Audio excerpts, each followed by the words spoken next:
Saudara-saudariku yang terkasih, salam sejahtera bagi kita semua. Saya ingin berbagi untuk Anda permenungan saya mengenai hal kekhawatiran yang saya ambil melalui Injil Matius bab 6 ayat 25 sampai dengan 34. Saya akan membacakan untuk Anda teks dari Injil Matius ini. Karena itu aku berkata kepadamu, janganlah khawatir akan hidupmu, akan apa yang hendak kamu makan atau minum, dan janganlah khawatir pula akan tubuhmu, akan apa yang hendak kamu pakai. Bukankah hidup itu lebih penting daripada makanan, dan tubuh itu lebih penting daripada pakaian? Pandanglah burung-burung di langit, yang tidak menabur dan tidak menuai dan tidak mengumpulkan bekal dalam lumbung, namun diberi makan oleh Bapamu yang di surga. Bukankah kamu jauh melebihi burung-burung itu? Siapakah di antara kamu yang karena kekhawatirannya dapat menambahkan sehasta saja pada jalan hidupnya? Dan mengapa kamu khawatir akan pakaian? Perhatikanlah bunga bakung di ladang, yang tumbuh tanpa bekerja dan tanpa memintal, namun aku berkata kepadamu, Salomo dalam segala kemegahannya tidak berpakaian seindah salah satu dari bunga itu. Jadi jika demikian Allah mendandani rumput di ladang, yang hari ini ada dan besok dibuang ke dalam api, tidakkah Ia akan terlebih lagi mendandani kamu, hai orang yang kurang percaya? Sebab itu janganlah kamu khawatir dan berkata, apakah yang akan kami makan? Apakah yang akan kami minum? Apakah yang akan kami pakai? Semua itu dicari bangsa-bangsa yang tidak mengenal Allah. Akan tetapi Bapamu yang di surga tahu bahwa kamu memerlukan semuanya itu. Tetapi carilah dahulu kerajaan Allah dan kebenarannya, maka semuanya itu akan ditambahkan kepadamu. Sebab itu janganlah kamu khawatir akan hari esok, karena hari besok mempunyai kesusahannya sendiri. Kesusahan sehari cukuplah untuk sehari. Saudara-saudari, saya memahami sabda Yesus ini bukan sekedar sebagai ajakan untuk tidak khawatir akan hal-hal duniawi. Ini bukan sekedar penghiburan, tetapi ada sesuatu yang lebih mendalam yang hendak Yesus ingin sampaikan kepada para pendengarnya, kepada para muridnya, dan kepada kita semua sampai hari ini. Mari kita lihat beberapa hal berikut ini. Kita mulai dengan mencermati pernyataan Yesus. Hidup itu lebih penting daripada makanan, dan tubuh itu lebih penting daripada pakaian. Namun saudara-saudari, lihat, kita bisa melihat acap kali dunia memutarbalikkan sabda Yesus ini. Pertama, banyak dari kita yang demi makanan menjual hidup, dan demi pakaian menjual tubuh. Makanan dan pakaian tentu bukan hanya soal yang masuk ke dalam perut atau yang menempel pada kulit. Banyak orang menjual hidupnya dan memilih kematian demi sesuatu yang mengenyangkan, memuaskan, melegakan secara temporal.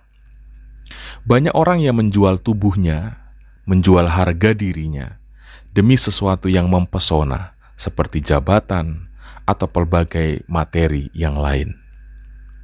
Hal kedua, orientasi beriman atau beragama pun akhirnya menjadi salah kaprah. Fokus beriman hanya terbatas pada soal makanan dan soal pakaian. Iman akhirnya hanya menjadi petualangan kita untuk menjadi semakin egois, yaitu berputar-putar pada persoalan makanan, minuman, kesehatan, harga diri, nama baik, kedudukan, jabatan, pengaruh sosial, karir, dan lain-lain. Hubungan dengan Tuhan hanya dibatasi soal-soal seperti itu, soal-soal yang berhubungan dengan makanan dan pakaian itu. Inilah yang sering saya renungkan. Kita beriman hanya untuk meloloskan atau memperjuangkan kepentingan-kepentingan manusiawi, kepentingan yang berhubungan dengan ketubuhan kita.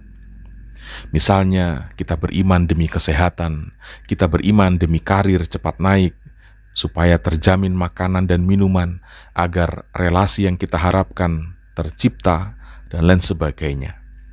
Kekhawatiran atas hal-hal demikian dalam hidup ini membuat kita merusak makna atau merendahkan arti dari beriman kepada Yesus.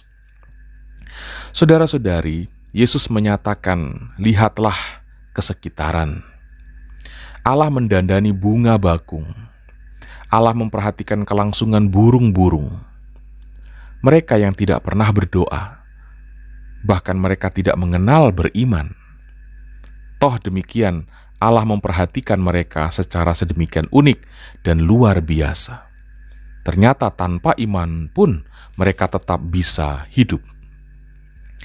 Dengan memperlihatkan hal ini, sebenarnya Yesus hendak menyatakan untuk kita bahwa beriman itu jangan hanya persoalan kepentingan yang berhubungan dengan tubuh saja.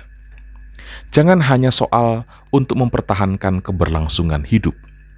Ada maksud dan tujuan yang lebih dari sekedar hal-hal demikian di balik panggilan untuk beriman akan Yesus. Saya beri satu contoh. Saya hidup di pemukiman para petani karet di tempat di mana saya berkarya pastoral.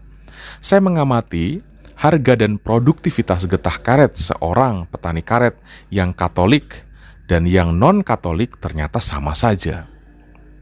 Bahkan yang non-Katolik terkadang hasilnya lebih baik tergantung tingkat kerajinan dan ketekunannya.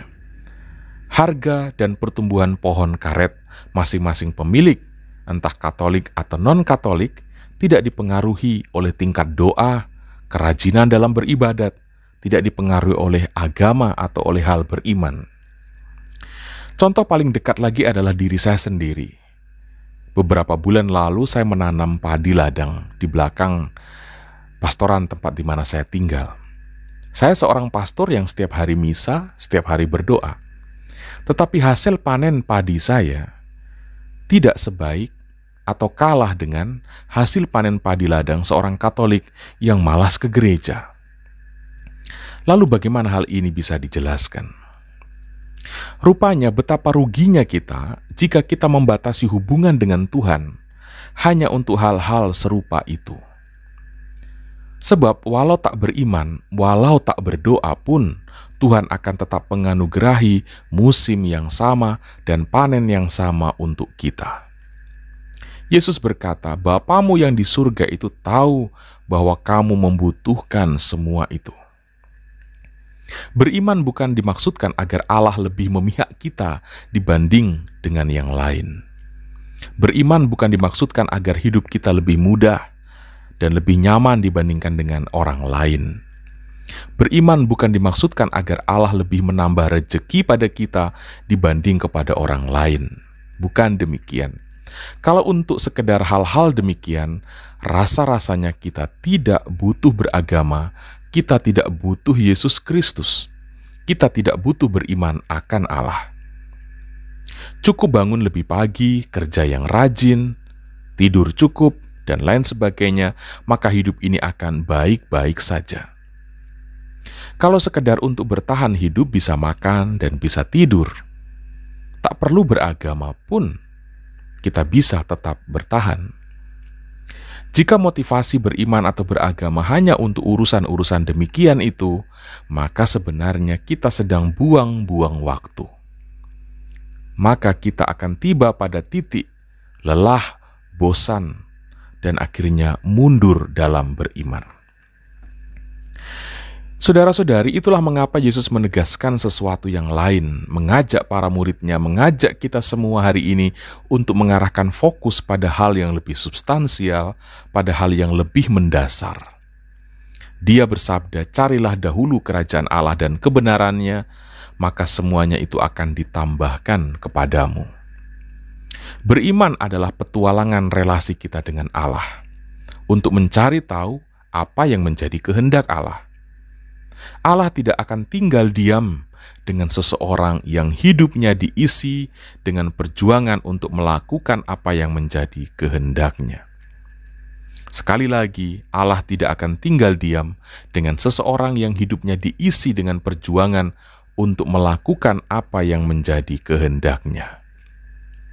Saudara-saudari, sebaliknya, kalau hidup ini hanya diisi dengan fokus pada makanan dan pakaian, seperti kata Yesus tadi, maka kehendak dari Allah itu bisa saja kita abaikan. Bisa jadi kita akan merasa atau menjadi masa bodoh dengan apa yang menjadi kepentingan atau kehendak dari Allah. Karena kita berjuang untuk kepentingan dan kehendak diri kita sendiri. Bahkan akhirnya beriman atau beragama sebenarnya hanya menjadi batu loncatan untuk bahagia. Yesus kemudian bisa saja kita jadikan sekedar sebagai batu loncatan, sekedar sebagai jembatan, sekedar sebagai sarana supaya bahagia. Betapa merendahkan hal itu sebenarnya. Padahal saudara-saudari, bukankah kita paham bahwa hidup ini adalah ciptaan Tuhan?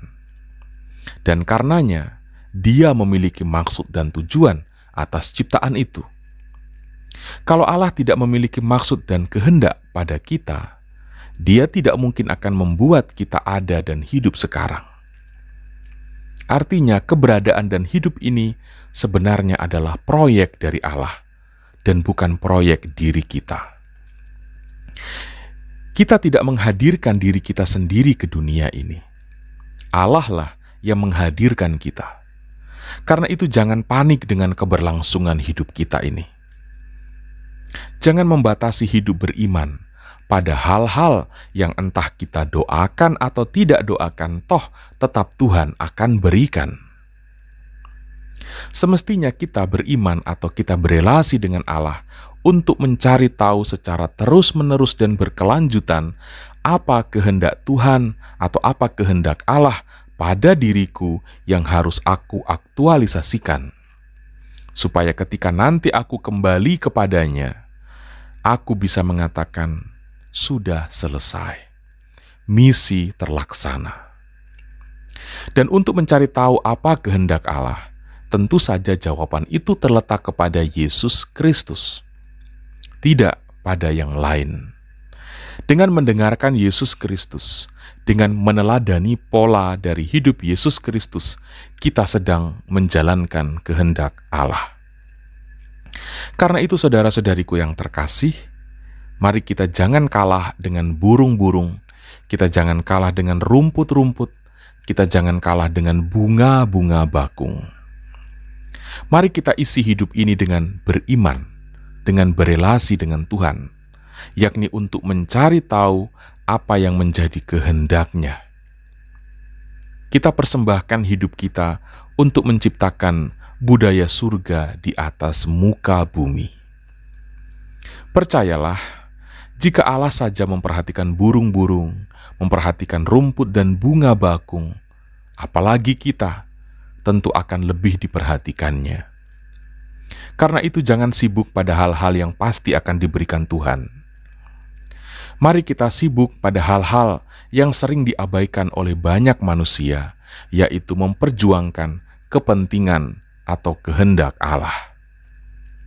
Inilah tujuan mengapa kita harus beriman akan Yesus Kristus, yakni agar dunia semakin mengenal kehendak Allah.